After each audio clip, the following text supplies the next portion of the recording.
What I thought I'd do today is talk about language conservation. Let me write that up there. Language conservation in its most general sense. What it is, how to go about doing it. Of course, we're not going to get all the details, but this tutorial is supposed to kind of highlight what's possible and what languageconservation.org is interested in doing and how you can help out. So language conservation, what we really mean is something like language preservation. Preservation.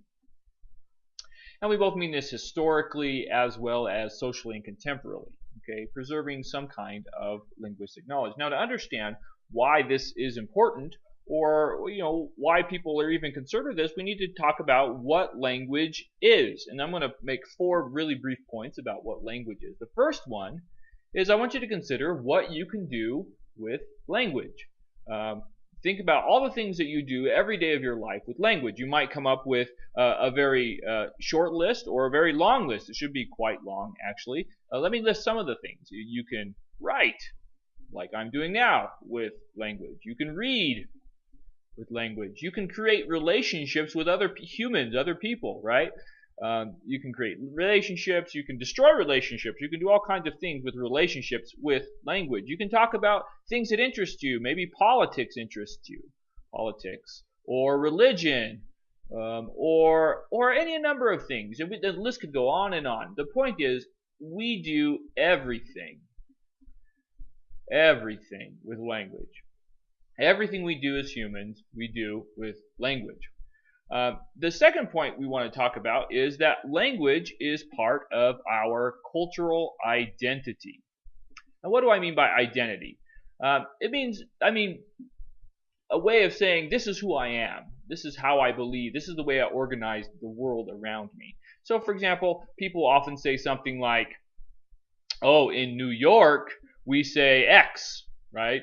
Or in California, we say Y, or we wouldn't use that word, or the way we pronounce it would be different. Of course, this is within the United States, but we could also talk about other areas of English speaking. So we can say something like in Australia, we say it completely different. Here's how we pronounce it in Australia. And we as people identify ourselves according to the way we pronounce our language. So somebody from New York will say, I pronounce it differently than you do in California or Australia, and that's my identity. That's the way I speak my language. Now, this is, again, within the same language, but we can talk about this between more than one language. So, for example, I could say something like, my grandmother spoke German, right? And I speak English, right? Where her identity is wrapped up in being a German speaker, where mine is wrapped up in being an English speaker. Okay? And so the languages we use and how we use them really are representative of our cultural and social identities, including and also our national identities, right? Okay, so the third thing we need to talk about of what language is that language is knowledge. Everything that humans have learned over the thousands and thousands of years of us roaming around on this planet is somehow encoded in our language. The experiences of our ancestors, our values currently, it's all encoded in our knowledge, in our language. And so language becomes a storehouse of knowledge. Now, every language will have different sets of knowledge that the speakers will have valued. So, for example, in English, we value some things and it becomes part of our language. In other parts of the world, they will have valued other things and that will become part of their knowledge. So every linguistic system represents a unique system of knowledge, a unique conglomerate of knowledge. And then the last thing that we're going to talk about, number 4, is that language is interesting. Okay? What do I mean by that? Language is interesting in and of itself. We don't need to point out the identity or that we do everything with language or that it has all of our human knowledge is stored within our language. Language is interesting in and of itself. So let me give you some more space here as I kind of present this. So we can look at language objectively and look at its sounds, something we call phonology. We can look at its words and word parts, something we call morphology.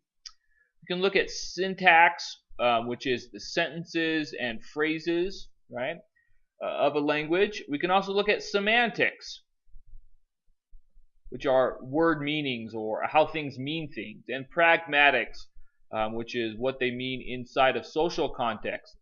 Okay, these are ways that languages all differ. So, for example, in English, we have this really cool sound that we represent with the letters TH. It's the th sound of three and thumb, right? This TH here. This sound, incidentally, is IPA theta. And it is pretty rare in the world's languages. Not all the world's languages have this sound, and English speakers should be proud of it. It's something that makes their language very interesting. How they use the sound, where it can occur, its personal history of this sound is all interesting. Every language can say the same thing about its system. No language is identical in its system of phonology, morphology, syntax, semantics, or pragmatics. Every language is a little bit different. They'll have different sounds, different words, different grammar and syntax. Okay, so for these four reasons, let me scroll up a little bit so you can see all four here.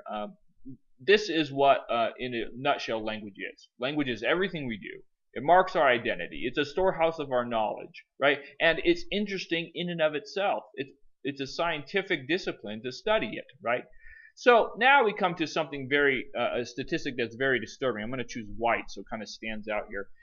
96% of the world's languages, 96% of the world's languages will be lost.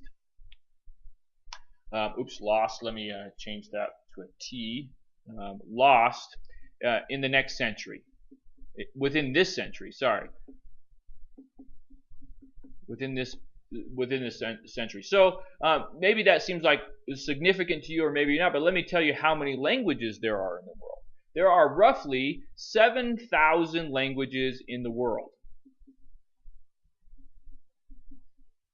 Okay? Now, 96% of those are being lost. Now, with 7,000 languages in the world, what that means is there's 7,000 different ways of doing everything, 7,000 different identity markers, 7,000 different storehouses of knowledge, and 7,000 different languages that are interesting in and of themselves, right? So this is a big deal when we say 96% of this will be lost. What we're going to lose is a great amount of human achievement, of collective cultural knowledge and experience.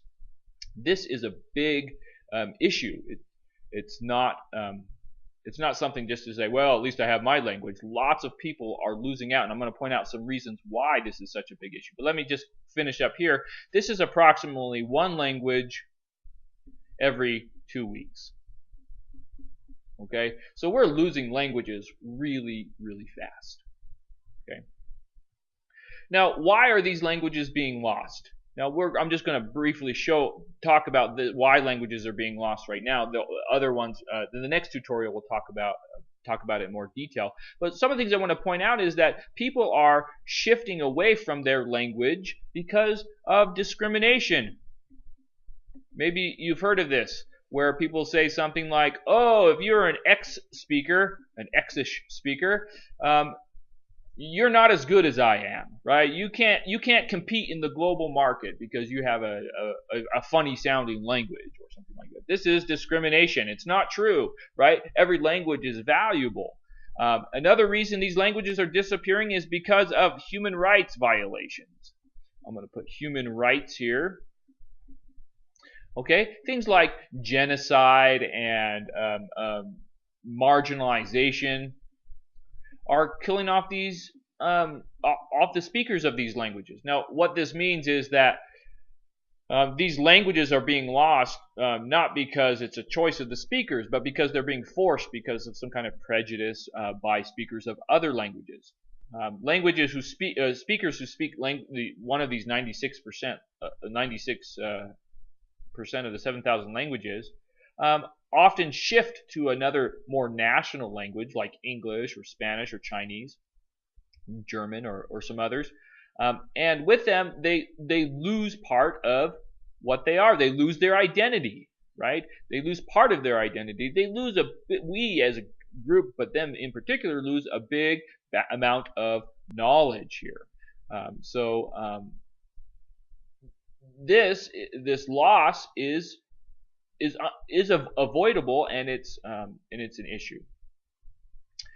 So what can we do?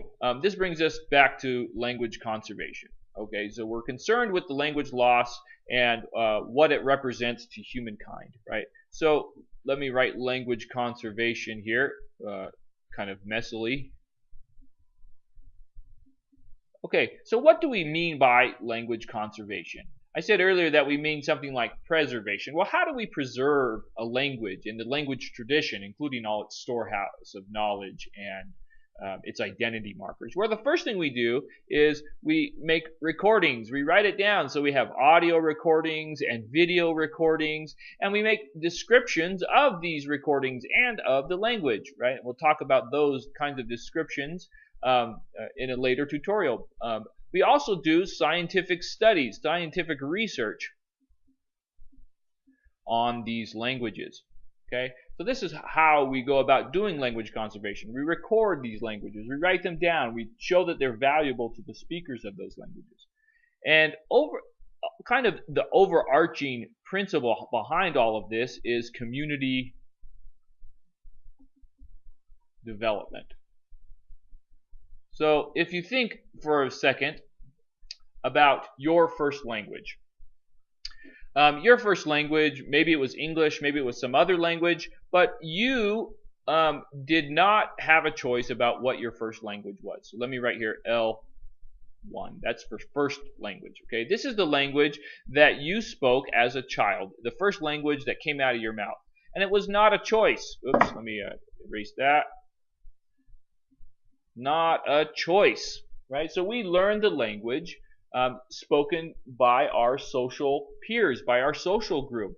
Usually it's the language of our family or social surroundings, our parents, but it's not a choice. We don't come out of the womb thinking, oh, I think I want to be a Chinese speaker or an English speaker. We don't have a choice. Everybody can learn to speak any language in the world, but the first language you speak is based on your social surroundings. And it's not a choice. So this means that some people will have access to literacy, like English speakers, and other people won't, right? So maybe there will be literacy, maybe there won't be literacy, and it wasn't your choice, right? It just dumb luck about which language you get to choose. So back to community development. Let me choose back this red pen here. So back to community development. When we're talking about language conservation, what we mean is developing the community so that they have access to all the linguistic resources that other communities have access to. So we create literacy materials, right? And we create access to other socioeconomic resources. Let me give you a little bit more over here so you can see my S. Very good. Kind of messy, but that's okay. So what we're trying to do is create this. So we can say, oh, literacy is a big issue, and it is. But if you're not teaching it in your very first language, literacy will be very impractical. It would be like if your first language was English, and I said, well, your children need to learn how to read in Japanese, even though they speak English, and don't know anything about Japanese.